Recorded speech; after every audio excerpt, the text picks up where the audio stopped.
Assalamualaikum semua para pecinta film animasi. Bertemu kembali dengan saya di channel One Mas Movie. Jadi pada video kali ini saya bakal menyajikan sebuah rangkuman film animasi Dongha yang berjudul Solen. Dan video ini merupakan lanjutan dari part keempat. Jadi untuk kalian yang belum menonton part sebelum ini, saya sarankan untuk tonton terlebih dahulu. Dan linknya sudah saya sediakan di deskripsi. Pada part keempat ini menceritakan awal mula Tangshan mencintai Shouwu sebagai seorang adik. Dan sejak saat inilah dia berjanji untuk senantiasa melindunginya. Dan bagaimana kisah cinta antara mereka berdua? Tanpa banyak spoiler di awal, jadi langsung saja kita masuk ke ceritanya guys.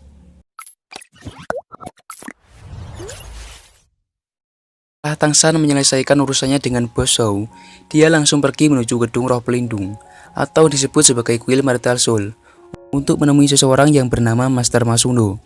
Seseorang yang akan mengidentifikasi Marital Soul miliknya nanti. Dan setibanya Tangshan di kuil Marital Soul, dia langsung disambut oleh Master Masuno. Di sini Master Masuno beritahu kepadanya bahwasanya kota mereka mempunyai kuil Marital Soul dengan level terendah yang dikenal dengan sebutan Subsentem. Jadi kuil Marital itu mempunyai tingkatan-tingkatan yang sesuai dengan besar kecilnya kota yang ditempati, dengan tingkatan tertinggi yang dinamai tingkatan legendaris dulu. Meskipun hanya orang yang telah mencapai peringkat jiwa dahulu dan di atasnya lah yang dapat masuk di kuil tersebut.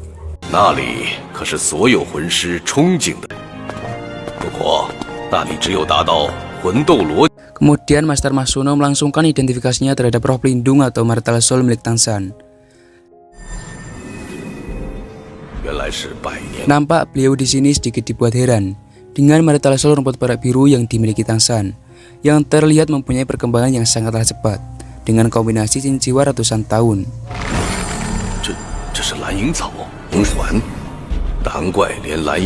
Kemudian beliau minta Tangshan untuk memasukkan kekuatan jiwanya ke dalam batu kristal itu, sehingga beliau dapat mengetahui kekuatan jiwa yang Tangshan miliki.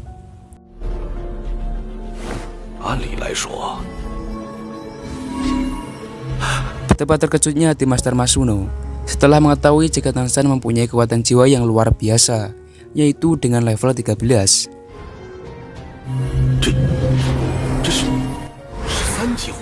Bagi beliau hal itu tidaklah mungkin dapat terjadi, karena bagaimana bisa seseorang dapat melewati dua level sekaligus dengan mudahnya. Sehingga Master Masuno juga meminta Tangshan untuk menunjukkan binatang apa yang ia bunuh untuk diambil cincin jiwanya. Dan Tangshan pun memperlihatkan Marital Soul-nya yang telah ia padukan dengan cincin roh ular Mandrake.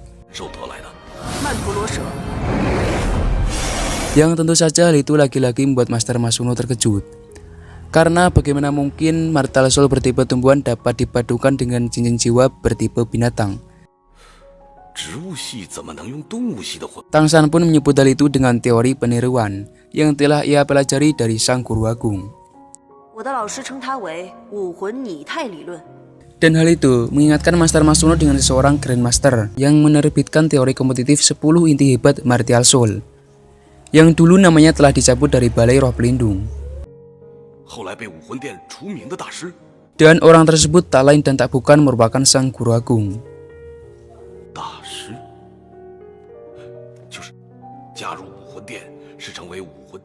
Dan setelah mengetahui potensi besar yang dimiliki Tangshan, beliau menawari Tangshan untuk bergabung di kuil Marital Soul bersamanya. Namun di sini Tangshan menolak dengan sopan tawaran Master Masuno tersebut, karena saat ini ia masih sebagai pelajar di Akademik Spirit Master Kota Nordin.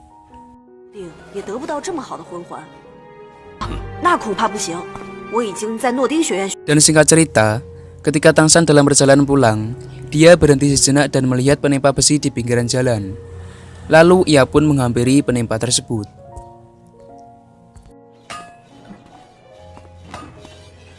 Di sini Tangshan bermaksud untuk melamar pekerjaan kepada penempa itu. Namun penempa itu tidaklah yakin dengan kesungguhannya Tangshan.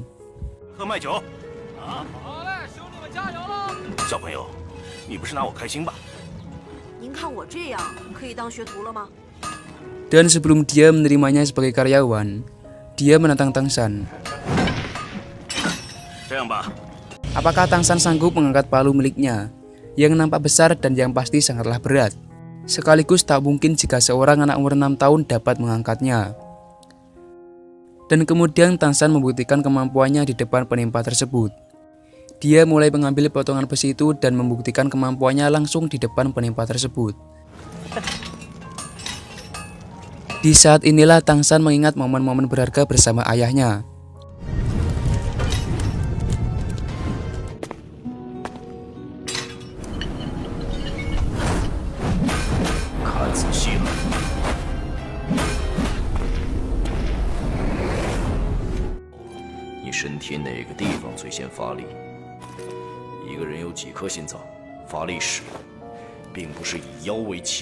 Tang Hou tidak hanya mengajarinya teknik dalam menimpa besi, melainkan lebih dari itu. Tang Hou menanamkan kepribadian yang penuh keyakinan, fokus sekaligus selalu menggunakan hati sebagai alat pengontrol kekuatan. Dan pada akhirnya penimpa itu bersama semua karyawannya dibuat tercengang ketika melihat Tang San dengan lihainya dapat mengangkat dan memungkulkan palu besar itu dengan menggunakan teknik yang begitu sulit untuk digunakan.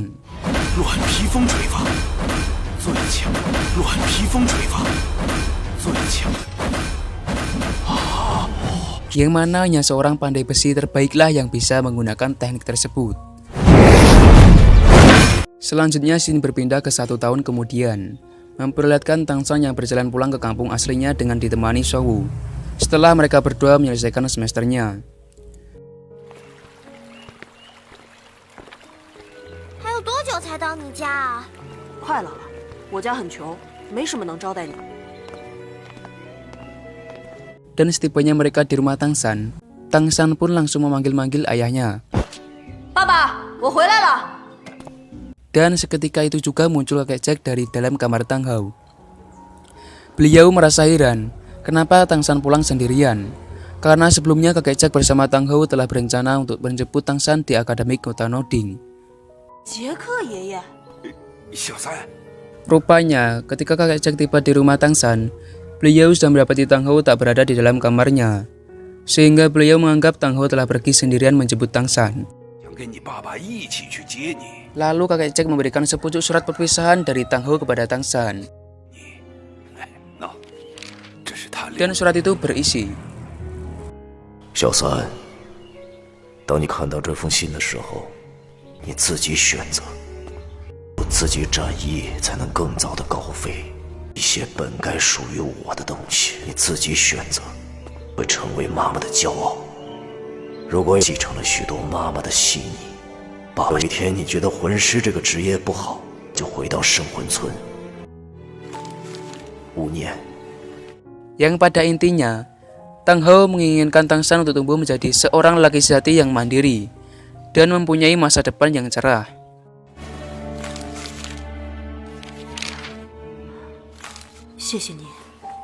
Nampak kesedihan di raut wajah Tang San. Mungkin hati kecilnya belum sanggup menerima kepergian ayahnya yang secara tiba-tiba.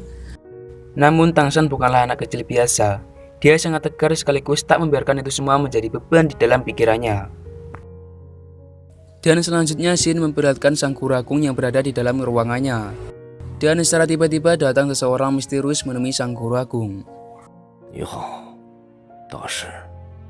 Dan setelah orang itu membuka tutup di kepalanya, sang guru agung dibuat terkejut.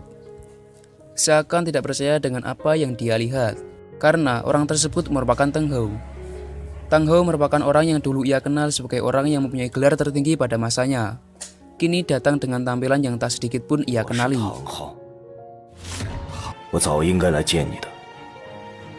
Di sini Tang Hou menemui sang guru agung dengan maksud untuk memberitahukan kepergiannya. Dan dengan sebab itu dia menitipkan sekaligus mempercayakan Tang San kepada sang guru agung selama kepergiannya tersebut.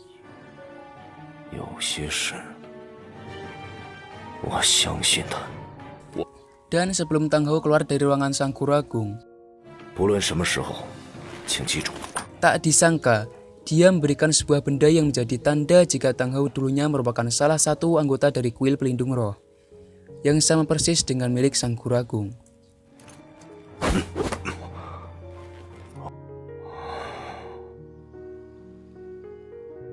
Dan kembali lagi ke Tang San dan Shou. Di sini Shou berusaha untuk menghibur Tang Shan yang masih merenungi kepergian Tang Hou yang secara tiba-tiba ini. Karena bagaimanapun juga, di mata Tang Shan, Tang Hou merupakan sosok ayah yang sangat ia cintai dan satu-satunya keluarga yang ia miliki. Kemudian Shou minta Tang Shan untuk menjadikan dirinya sebagai kakaknya, supaya dia tetap memiliki keluarga yang senantiasa menemaninya. Namun Tang Shan yang mengetahui usianya yang lebih tua dibandingkan Shou, ia pun minta balik kepada Shou untuk menganggap dirinya sebagai seorang kakak. Akan tetapi Shou malah menolak keputusan Tang Shan tersebut, karena dia menganggap dirinya lah yang lebih pantas dipanggil sebagai kakak. Setelah itu, Tang Shan mengajaknya untuk mengunjungi suatu tempat yang sangat indah. Dan setibanya mereka berdua di tempat tersebut, Shou sangat takjub dengan apa yang ia lihat. Di mana tempat tersebut sangatlah indah dengan pemandangan hamparan ribuan bunga yang bermekaran. Di saat inilah Tang Shan menanyakan kesediaan Shou untuk menjadi adiknya. Karena di sini Tang Shan sangatlah berharap memiliki seseorang yang dapat dicintainya. Xiaowu, 你愿意做我的妹妹吗？ Kemudian Tang Shan juga berjanji akan senantiasa melindungi dan menjaga Shou dari segala bentuk bahaya, bahkan jika dia harus mengorbankan nyawanya sekaligus. Dan pada akhirnya, Shou menyetujui keputusan Tang Shan tersebut, sekaligus menganggap Tang Shan menjadi kakaknya.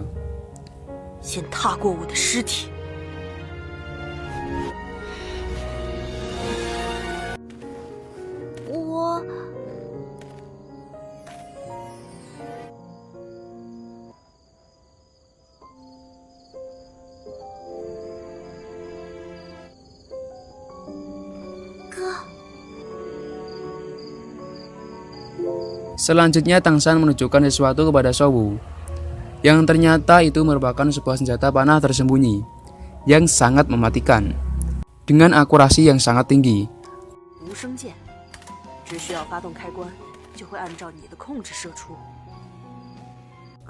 Bahkan dengan senjata tersebut, Tang Shan dapat memanah seekor nyamuk tanpa ia harus membuat nyamuk itu terbunuh.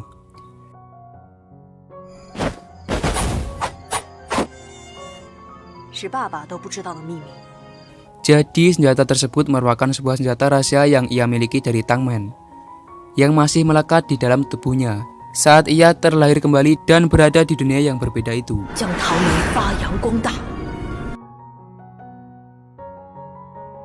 Terima kasih telah mengklik dan menonton video ini sampai akhir. Jangan lupa untuk like video ini dan subscribe channel Warren Mas Movie. Dan akhir kata, sampai jumpa di video saya selanjutnya.